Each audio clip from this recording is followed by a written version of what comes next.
I'm going to be joined by my special guest right here, right now, Trent England of the Save Our States Project and the host of the Trent England Show. You can find him on Twitter at Trent England. He's going to be here to discuss Mayor Pete and the movement to abolish the Electoral College. First off, thank you so much, Trent, for joining us here on the show. Yeah, my pleasure. Thanks a lot for having me. And beyond that, for people that might not be familiar with your work, the Save Our States Project, could you talk about what it is and why it's so important within the conservative or libertarian movements? Yeah, so basically everybody knows that the left doesn't like the Electoral College, but it's not just that AOC is, sending out tweets. There's actually a very sophisticated, well-funded effort from the left to basically hijack the Electoral College system through something called the National Popular Vote Interstate Compact. And they launched their effort back in 2006. It was really came about because of anger over the 2000 election outcome. And we created Save Our States in 2009, so 10 years ago, to push back against this effort to hijack the Electoral College through the National Popular Vote Interstate Compact, but also just to make the case for the Electoral College, for the wisdom of the founders and the genius of our Constitution in creating this system of checks and balances in presidential elections. In checks and balances, I think, I've done my research on this and not just the history, but I think it's important to bring it forward. With that in mind, Mayor Pete Buttigieg of South Bend, Indiana, is one of the major candidates on the Democratic side, and he has recently just come completely out and said he wants to abolish the Electoral College. Now, if you're on the other side of this, what is the argument? What is the thought process for banning the Electoral College, and what is Mayor Pete's real position here? Well, I mean, there's a couple things going on. One is just partisan sour grapes. Obviously, the Democrats have lost two elections in recent memory, while they got the most popular votes, but they lost the election because they lost the Electoral College. Obviously, it's human nature to look at those rules and say, maybe it's not us, maybe it's the rules. The other thing going on, there are some on the left who really want to nationalize control of elections. They want to put control of elections in the hands of the federal government. They see that as a way to stop states from having voter ID laws and to force states to have universal voter registration, all these agenda items on the left. And there also are some within the Democratic Party, and this is interesting. It's kind of an intra-party fight among the Democrats, in my opinion, where there are urban Democrats who tend to be very liberal, your AOC type Democrats, and there are still a lot of Democrats who are from the rest of the country, not from the big cities. Mm-hmm. And the urban Democrats recognize that if they could abolish the Electoral College or nullify it through this NPV compact, they could really tip the scales in favor of the urban Democrats just within the Democratic Party, because big cities would have so much more power. This is why the Democrat governor of Nevada actually vetoed the National Popular Vote legislation when it came up in his state, because he said, look, I don't want to hand over power of my state to Los Angeles. And I think he also was thinking, I don't want to hand over power over the Nevada Democratic Party to Los Angeles. And that's a really good point when you're talking about the larger demographics of this country. And one of the points that I've seen made is that if you took just the way that the city of New York voted, the city of Los Angeles voted, and I think it was one other city, I can't remember the name of it off the top of my head, but if you just took the way that those cities voted, there would be no way to outdo that with the rest of the country, because of how big the divide is between how they vote Democrat and Republican, that there's not enough votes the rest of the country wide to make that difference up. Yeah, people don't realize, California is a big state, but if you take the three largest urban areas in the country, LA, Chicago, and New York, they actually have more people than California in the three biggest cities, the three biggest metro areas, I should say, because those are larger metro areas. But right. We have some huge population centers in the United States, And look, they should have more political power because they have more people, but there have to be limits on that, or else you wind up with a system where everybody else is functionally disenfranchised. And the interesting thing to me is this is exactly what James Madison said at the Constitutional Convention. I mean, there were all kinds of objections to a direct election of the president, but this was the one that really captured James Madison's attention because he liked the idea of a direct election, of a popular vote. But he said, we can't do it because if we do, we'll hand over control of the executive branch to the biggest cities, the biggest population areas in perpetuity. And he said that's not a recipe for political stability because it leaves people very disenfranchised if you're not in those biggest cities. Again, with James Madison's argument there, I think you hit the nail on the head for exactly why federalism works in terms of giving power to, more power, if you will, to the big population centers.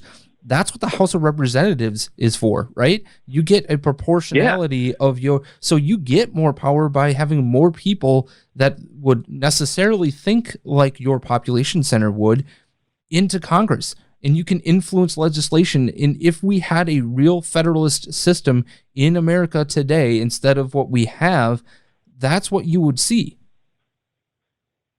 Yeah, and that math is reflected in the Electoral College. The framers of the Constitution just took the Connecticut Compromise that formed Congress and used that math to create the Electoral College system. So it's all there. You have representation based on population, but you also have representation based on the identity of states as states and the identity of individual states.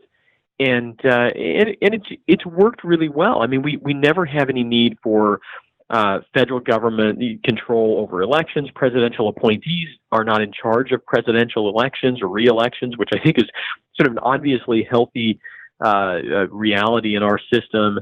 And you also have disputes contained. The fact that we turn our presidential election into separate elections within each state means if something goes wrong, if there's fraud, if there's just poor election administration in one area, it's contained in that state. Sort of uses state lines like the watertight compartments on an ocean liner, right? So if you have a problem in one place, it doesn't sink the whole ship. And this has really saved our bacon. People will think of 2000, but if you go back further to the elections after the Civil War, I mean, this was critical. We would have wound up with another civil war if the election fraud that ran rampant in the late 19th century was not able to be contained in individual states.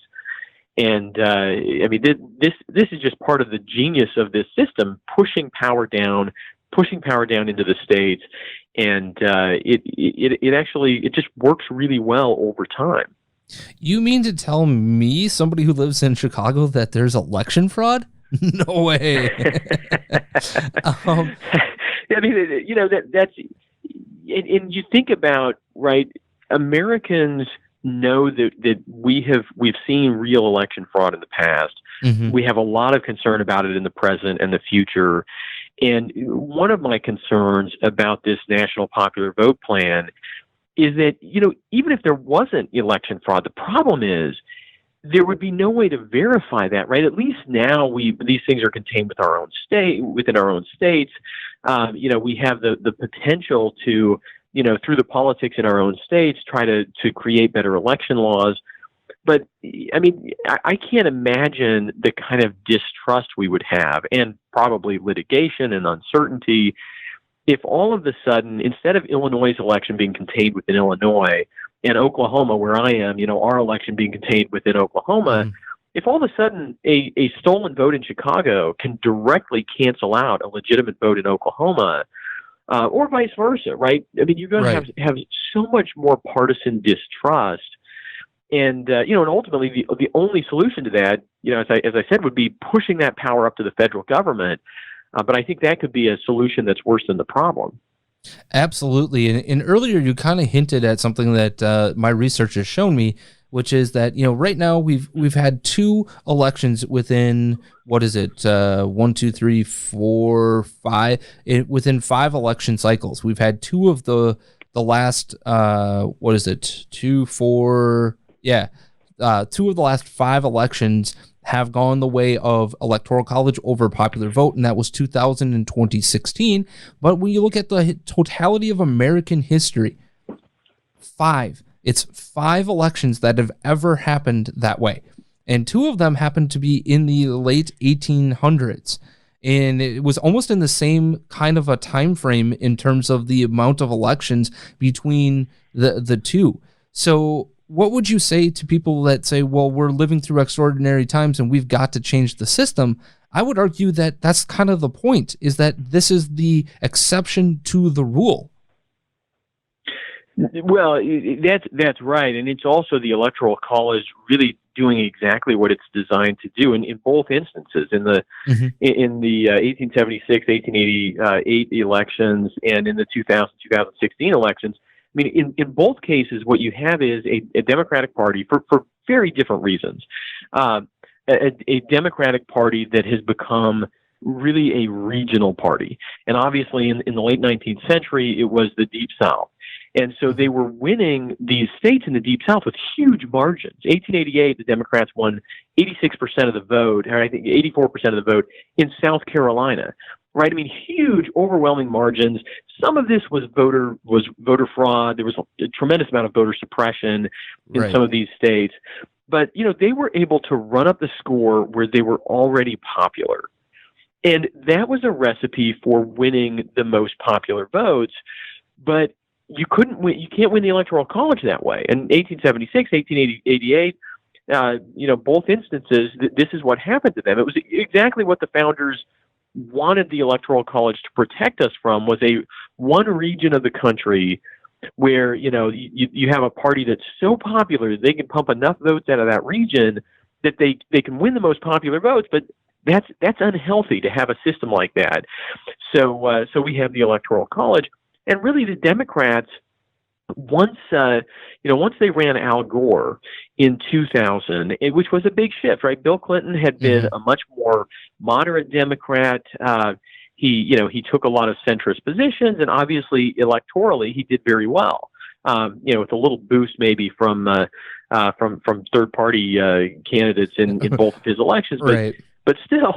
He did pretty well. He had a lot of support from Americans in small towns and rural areas. And Al Gore was, much more of, what I would characterize as kind of an elitist candidate of the left. He had a lot of support from big cities. He couldn't even win his home state of Tennessee. He couldn't win Bill Clinton's home state of Arkansas. He lost West Virginia for the first time. The Democrats had lost West Virginia in modern history. And he had a coalition of the big cities. But that's not enough to win under the Electoral College. And Hillary Clinton came back with that same coalition in 2016. I think the Clinton campaign has taken a lot of blame for this, and I think they deserve that. But it's also a lot of the blame goes to the media, because their friends in the media were telling them, you can't lose this election. And so the Clinton campaign basically sat on their imaginary lead, kind of ran up the score in places like California, where they were already popular, and forgot about the Electoral College that says, no, you actually get a benefit from reaching out to Americans who aren't like your party's base. And this Trump campaign did just a masterful job in Wisconsin, Michigan, Pennsylvania, and they got rewarded for building a better, broader coalition. Absolutely. And it's kind of funny because leading into the 2016 election, one of the things that I always look at is, let me see the yard signs across the state when I'm traveling. And when I traveled through Wisconsin, it was at least a 4 or 5 to 1 Trump sign to the sign for Hillary Clinton, right? That was a really big indicator for me that she was doing it wrong in that state. And nobody wanted to listen to what was happening on the ground there. And I think ultimately that is what ended up losing her the election. But again, we're speaking with Trent England of the Save Our States Project and the host of the Trent England Show. Just 2 more questions before we let you go here on Critical Thinking. First off, we've talked a little bit about the NPV and kind of the history of it, but going forward, if it were to become something that actually triggers itself. Do you see this actually getting past a challenge on the judicial side of things? I have a feeling there's going to be a very quick challenge and a very quick win when you talk about where this stands on the constitutional side of things.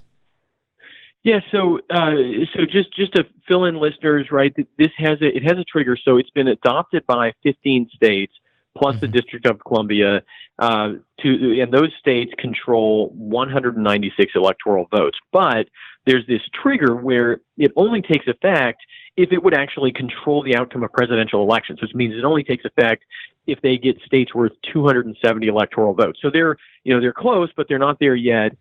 And you can't sue until it actually takes effect because of the rules that limit the power of federal courts. And so certainly if it took effect, Save Our States would be right there in court challenging the National Popular Vote Interstate Compact. I am not very optimistic about the chances in court because this is an idea. This National Popular Vote Interstate Compact is an idea so dumb the founders never thought about it. They never considered that a state would surrender its own power and ignore its own people in presidential elections. And because they never considered that, when you just read the text of Article 2, Section 1, where the Electoral College is defined, there's no explicit limitation on a state legislature's power to do this. Now, I think there's a clear implicit, if you understand what the founders were trying to do, it clearly goes against the founders' intent, the original intent. Right. But would a judge, would a judge use that to strike it down? I am not optimistic that would happen because, frankly, liberal judges are activist judges, right? They're glad to go out and do what they want, but in this case, they would just sit back and say, no, we think this is fine. And conservative judges are the ones who take some of these rules limiting their power seriously. They don't like to meddle in election type disputes. And I think a lot of conservative judges would say, look, I don't like it, but I'm not sure it's my job to strike it down. That's why Save Our States works so hard to stop this in the states, in state legislatures. I believe that we have to stop it in the states and prevent them from getting a political victory, which would then force us to kind of put our trust in judges. I think that would be very dangerous. And the final question I have for you here is, if this MPV goes into effect here, I think this is one of the bigger tipping points, or could be one of the bigger tipping points in what's become the balkanization of America. You've got these big urban centers that are super liberal. You've got, the rural parts of America that are much more conservative or lean more libertarian conservative, however you want to define it. That's fine by me. But what I would see is, if this were to happen, is the potential for this to be one of those great tipping points in a potential, whether it's an ideological civil war or an actual armed conflict, God forbid. But I could see this type of a situation where suddenly the people who are in the minority have absolutely no power, and they're just at the whim of whatever these major urban population centers want to do. I could see that being a situation that really boils over in a not so good scenario for the entire country. Well, and you mentioned that you were in Chicago, and so you've seen the debate on the left in the big cities has almost become a debate over whether or not people believe in mathematics, right? right. It's whether you have to balance budgets or whether you just don't have to balance budgets at all, right? Whether you can just come up with imaginary sources of revenue on paper and run your city into a sea of red ink. It's kind of like these people have forgotten that they can't print money. Only the federal government gets to do that. And what I worry about is if we get rid of the Electoral College through this MPV compact or in any other way, it would open the door to the Democrats shifting even more toward being focused on the big cities and taking the position that we need to bail these cities out. We've heard some talk about this in the past, but it's politically impossible with the Electoral College. Suddenly, without the Electoral College, it might not only be politically possible, but be politically rewarding for Democrats to campaign on that basis. And if you force the rest of the country to write a blank check to these big cities that have been so irresponsible that they can't even keep people, they can't even get people to use the bathroom in the bathroom, right? Right. Like, I mean, it's just sort of mind-boggling when you see these stories from Los Angeles and LA and Seattle, where I grew up. I mean, these people are destroying their societies. But no doubt they will turn to the rest of us with their handout. And that's what I really worry about long run with this. I mean, I think you're exactly right. I can't imagine people in Oklahoma going along with a scheme to bail out Chicago because they have, handed over so much power to the unions there. I mean, I think that's really playing with fire.